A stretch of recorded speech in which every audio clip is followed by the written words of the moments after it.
Welcome to LSC, It's Sports Time. I'm your host, Bob Hintz. Today I have with me Robbie Robinson, former quarterback over at Bethel High School.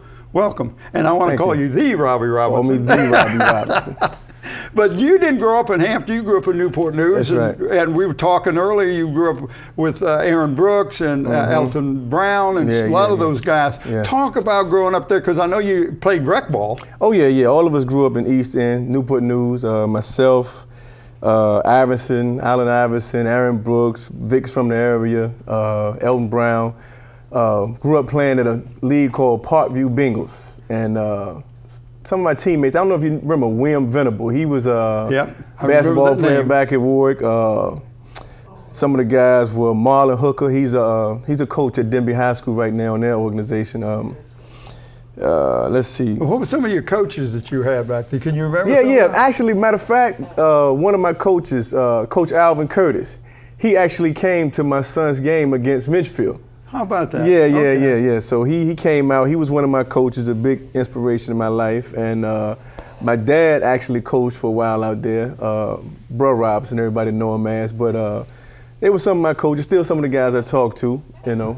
Well, that was nice for him to remember you and go to see your son play at Menchville. Yeah. Of course, the Menchville, for some reason, just can't field a football team. I don't understand as big a school as they are. Yeah. And they've got good athletes because they end up running track. But you know, I think some of the issue is, man, just getting the guys on the field. You know, a lot of those guys come from downtown. That's great athletes. Yeah. But the problem is just getting the guys on the field for us academics and just keeping the head straight and, you know, just keeping the mind right to get them on the field. Right. You know, so many obstacles, so many things in the way, you know, so. But you didn't play just football. You played basketball, baseball, did them all. Yeah, grew up at Anderson Park playing baseball, playing basketball downtown at the Boys Club, also at Newsom Park.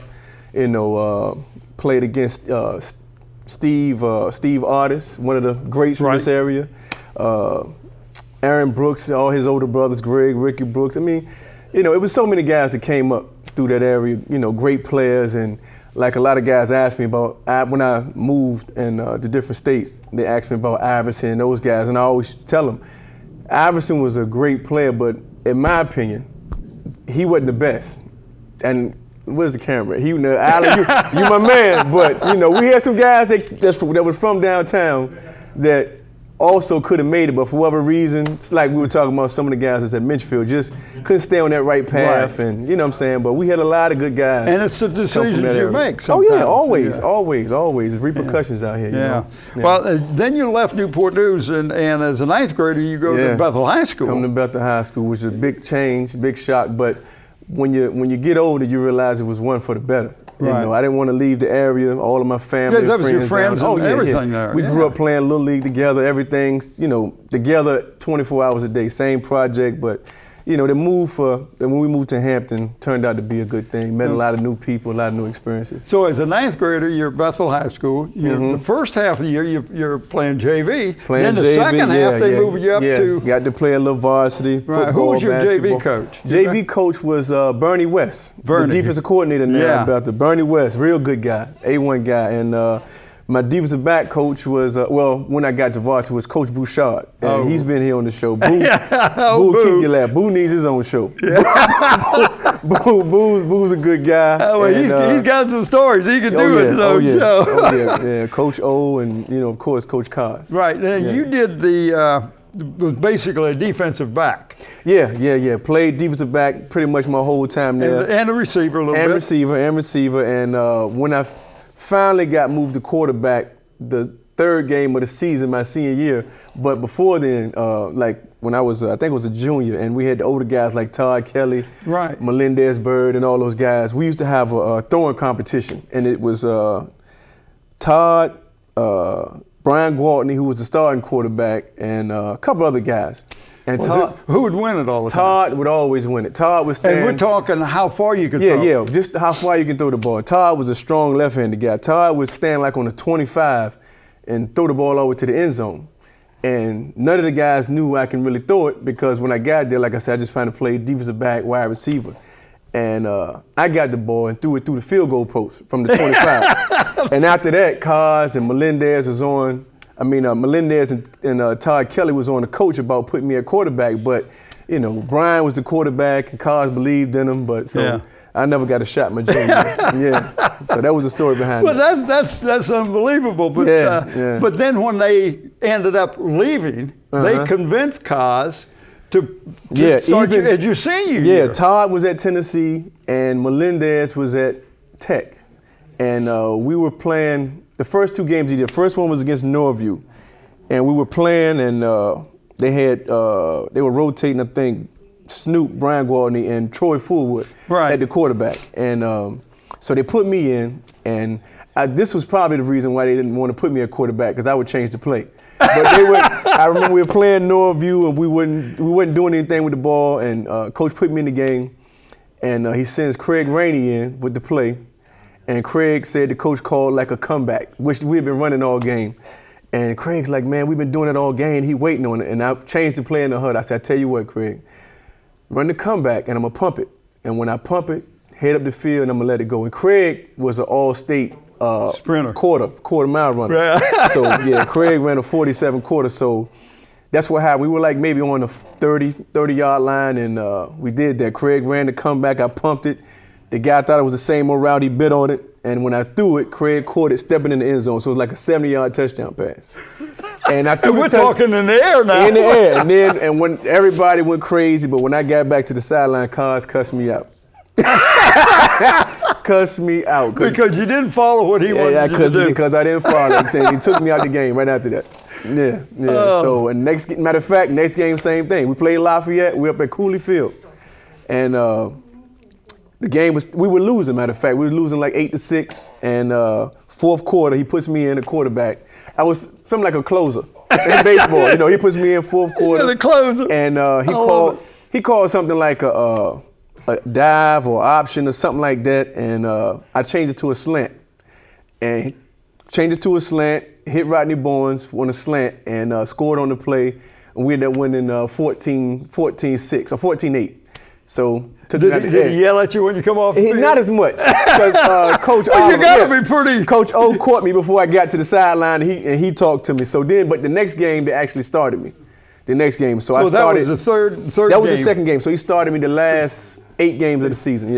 And I ended up breaking the school record. I think I threw for 1,400 yards or something like that. And before then, I think Kent Johnson was the only quarterback that ever threw for 1,000 yards. He threw for like 1,001. Because Bethel was basically a running team. Corey Hodge was a 1,000-yard rusher, I think, since his sophomore year. Then we had Todd Kelly at running back. So we basically running team, sort of like Phoebus was back in the day. You know, run, you know, and play action sometimes. But I think I threw for like maybe 1,400 yards, and Craig was number 1 wide receiver in the district, and Rodney was number 2. So both of my receivers were 1 and 2 in the district. Well, now you got some scholarship offers, but you know things happen, and you say, I'm not too sure. And then you have, was it a cousin that came back from Panama? Yeah. What happened? Talk about that. I had a few scholarship offers, and at the time, some things was going on in my household with my father. He wasn't there; he was incarcerated, and I remember when the offers came, and I wanted to go. My mom wanted me to go, but you know, we had some needs that had to be met at the house. And I remember I was working at the old Po Folks restaurant on Mercury. And, Po Folks restaurant. You probably waited on me. I was in the back washing dishes, you know, and around that time, it was around July, I guess, and it was time to go to tour days. And I hadn't decided where I was going to go or if I was going to go, because my mom needed some help at home as far as the bills and the mortgage and everything. So I was already giving all my paychecks from, you know, Po Folks. And I remember I had a cousin, Rodney Russell. He had joined the Air Force. And I didn't know anything about the military, but he came home after being in Panama with the Noriega conflict or something like that. And he came to the house. That's when the Maximas had first came out. Came driving a brand new Maxima and showed me like $3,000, man. I was like, where you get that money from? It was like a commercial. He said the Air Force. Commercial? Yeah, it was like a commercial. He said the Air Force. And I said, well, what's the Air Force, you know? And he took me out on Langley Air Force Base and drove me around, seen all these big houses, nice cars. And I was like, man, I said, how can I get, you know, some of this? And he took me to talk to the recruiter. Just like that, I took the ASVAB test and scored well on it, came back, took it again, and he said, well, you know, you scored high, do you want to go in? I said, yeah. And he said, when? I said, well, I want to go when everybody's leaving to go to college. I said, I don't want to be around here when everybody's leaving. And then they asked me, well, why you're not in college? Right. Why you're not playing football? So I left August 14th, August 14th, 1990 to go to Texas for basic training. San Antonio, Texas, yeah. That's a great story. Yeah, How yeah. get some of this money? Air Force, Yeah, man, baby. Air Force, just like that, just like that. Yeah. Talk a little bit about how athletes helped you when you got into the Air Force, because as an athlete, you got to manage your time, you got to be disciplined. How did that help you in the Air Force? Now, to be honest, if I would have went straight to college, I don't know if I would have been prepared, as far as academically, because in high school, I didn't even know. Well, my senior year, I did really well. But I always thought from 9th to 12th, the only thing matters your 12th grade year. I didn't even know about the cumulative aspect of it. I didn't know anything about that. Well, a lot of kids don't. Yeah, and that's why I stress that to my kids now. But so I thought the only thing matters was your 12th grade year. So, I probably wasn't really prepared the way I should have been if I'd have went to college. But going in the Air Force, and when you're on your own like that, you're responsible for your own self, your own decisions, and you don't have mom waking you up, telling you to get up, time to go to school. So you make your decisions. And there was a lot of guys that came in with me, and they didn't make it for whatever reason. They got into other things, they got them put out. But you really learn discipline, and I always say that's when I really became a man. When you're out there on your own, making your own decisions, you got to manage your money. Your time, you got to take care of your business, and so it was a good experience for me. It taught me a lot about life. It still helps me out to this day. Okay, now you only stayed in the Air Force for 7 years, but now you're back out at Langley working. Back out at Langley. Out there where you got the first tour from your cousin. Exactly, back out there working at Langley. I love it. Well, we're going to wrap this thing up, but I want to talk about your kids. I want to first talk about your oldest boy. Yeah, Daquan. Romero. Daquan's a phenomenal kid. Daquan, I remember, I seen the transformation of Daquan. I remember him in school and struggling with the grades, and me and him talk about this all the time. And then I remember me and his mom talking to him about doing better in school. And just like that, he turned it around when he was at Davis and got most improved for his grades, and he got a trophy for that. And then he got to high school, and when he came to Phoebus, he was actually playing at Grafton Tab Rec League. Right. So but he knew a lot of the kids from playing AAU basketball. So whenever they would talk football, they would always talk about the Hampton City Recs, which he really knew nothing about because he didn't play against those kids. Right. So he didn't know how it would carry over from the competition he played in York County to, and he was kind of doubting himself a little. And I said, no, man. I said, you as good as it gets. I said, just go out there with the same attitude, because he's always been big for his size, but he's always been mean. Always been mean. I said, you keep going, you go out there with that same attitude, you'll be okay. So he went out there, and as an 8th grader. Because he practiced with the varsity. Oh, yeah. Matter of fact, this ring is from his 8th grade year, because after the JV season was over, he practiced with the varsity. Matter of fact, his locker was with the varsity. Practiced with him the whole year all the way to the state championships, and they even gave him a state jacket. And like I say, this is his first ring he won. He gave this to me. And can you put that ring here so we can get a shot of it? Oh, yeah. And he won that. And he said, you can have this one because I'm going to get my own. He told me that in 8th grade. As an 8th grade? Yeah, he said, you can keep this one because I'm going to get my own, playing on the field myself. I want to earn my own. And he went out and got 3 more.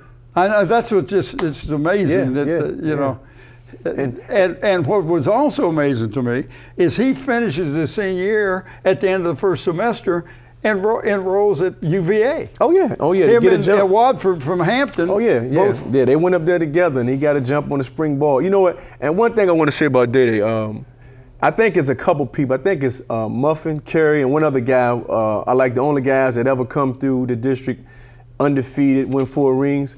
But what a lot of people don't know about Dede is that he never lost a game that he started. He's never lost a district game. The only game he ever lost was when they didn't start him against Stonebridge in the playoffs when we went up there to play him, and they started this kid, Snow was his name. He was a bigger kid. He wasn't as good as Dede, but he was a bigger kid. They thought Dede was too small for the Stonebridge line, and he didn't start Dede, and they lost. So he's never lost a game that he started. But that one game his whole high school career that they didn't start him was the only loss he was a part of at Phoebus. So every game he started, he was undefeated, you know. And when I heard him mention Muffin and the other guys, the only guy that come through undefeated ever in the history of the Peninsula District, I just thought that he should have been added to that list because I felt he only played 3 plays and recovered 3 fumbles that game. 3 plays and recovered 3 fumbles. So, you know, me and him still talk about that. And I'm so competitive. I just, you know, and that's where. Oh yeah, that's where he get it from. Yeah, that way. Well, he already had it in him. He had it in him. It just, you know, both of us are very competitive. You know, him, I, Chelsea that we're going to talk about. And Rob, yeah, and that's what we want to talk about now because Chelsea, your daughter, who was at Kickingham High School, got a offer. Full scholarship to Marshall. Full scholarship to Marshall University playing basketball. Yeah. I'm so proud of her. Talk a little bit about her and her development. Chelsea came a long way. Chelsea's always been tall, and she's a senior, but she's a young senior. Chelsea should actually be a junior as age standards. You know, you have a lot of kids that's older than her that are juniors in high school. So she's a young senior, but Chelsea's always played. You know, she's played with boys growing up, like in baseball, that type of thing. And her aunt has always been a big part of her life. You know, her mom always been there pushing her. But Chelsea's came a long way. She's worked hard, you know, athletically, academically. And Chelsea, I truly believe her best days are ahead of her on the basketball court. I could see, I remember when she first went out there and we did some ball games, and you could see every game she got better. And then the next year you could really see a tremendous difference. Far as just running right to left, moving, getting the ball. And, you know, like I said, she's always been tall. She's never been scared. It's just her motion skills and, you know, things like that. She just, you know, is finally caught up to because she was always so tall. So once, you know, her body developed and everything developed as far as athletically, you know, like I say, I think her best days are ahead of her. When she gets to Marshall, I think she's going to be a heck of a player. Well, that's awesome. Yeah. Now we're going to talk about your youngest one, who's a freshman at Phoebus. Yeah. And the thing that just comes to me is here he is taking all the tough subjects. He's a mentor. And I mean, you don't think as a freshman being a mentor. Talk a little bit about Robbie. Robbie is a special kid. Robbie's a special kid. I'm so proud of him. But even more, and I always remind him of this because I know I talk about football so much to him, but I always remind him of I'm more proud of you academically and what you do off the field and even out of school, period. He's just a phenomenal kid. He's a phenomenal kid. He, at Andrews, he mentored kids, troubled kids. He tutored kids that had problems making the grade. His 8th grade year, the end of school year graduation, I mean, he won every award. He won, best in history, best in math, best social stuff. He won every award. And anybody that was there tell you I was going crazy. I was just so proud of him, man. Oh, wow. And the teachers talked highly of him. The principal talked highly of him. And before he transferred to Andrews, he was at Huntington Middle School, 6th grade. And there was the same thing. He best science, best math. He won every award. He even got MVP on the basketball team, on the 8th grade basketball team as a 6th grader. So he's always just, blew me away, man. I tell him all the time I'm proud, and I know he gets tired of me in his ear talking about football and things like that, but, Well, I've watched him in a couple games, and I was talking to you about it. I mean, he's made some open field tackles that, shows more maturity than his age. Oh, yeah, he's calling the defensive plays, and the coach has a lot of faith in him. He has a high football IQ. He's not as physically developed as some of the older guys because he's 14. A lot of guys out there 18. Yeah, I didn't realize he was that young. Yeah, he's 14 years old. So, like I said, a lot of guys out there 18, some turning 19, and he's not scared.